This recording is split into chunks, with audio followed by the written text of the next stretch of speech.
It's no joke when we say the devil is in the detail, because in this industry it certainly is. That's why we are shedding some light on some of the important items and agreements and terms that you just need to know about.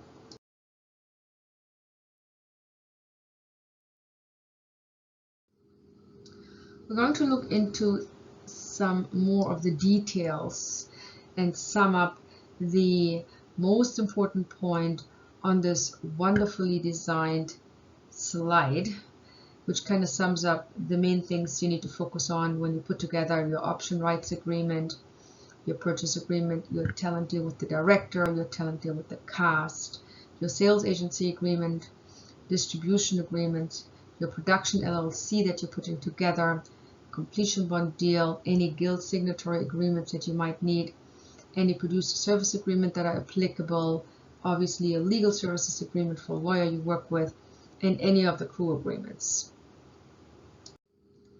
So earlier we saw agreements that are related to the actual production. Now we can go over some of the main things that are put together in this lovely slide here, that are terms to watch out for and to pay attention to when you put together some of these finance agreements. You know, when you put together your mezzanine deal, equity deal, your incentive loan, a co-production deal, your bank term sheet, your collection management agreement, maybe you have a crowdsourcing deal in place, sponsorship, crowdfunding might be applicable, and maybe you have a music investor. I should say, when we talk about any and all of these agreements and any and all of these terms, what I will share with you here in this course is the terms as I found them to work for me, as I found them applicable for me, and terms I used and massaged over a span of time where I made a lot of mistakes and learned from them.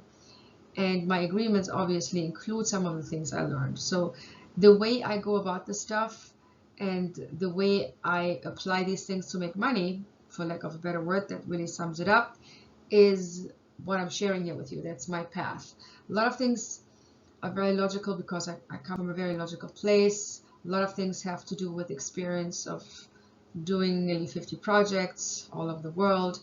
And a lot of it has to do with the fact that, like everyone in life, a lot of things did not go so well, and I learned from them.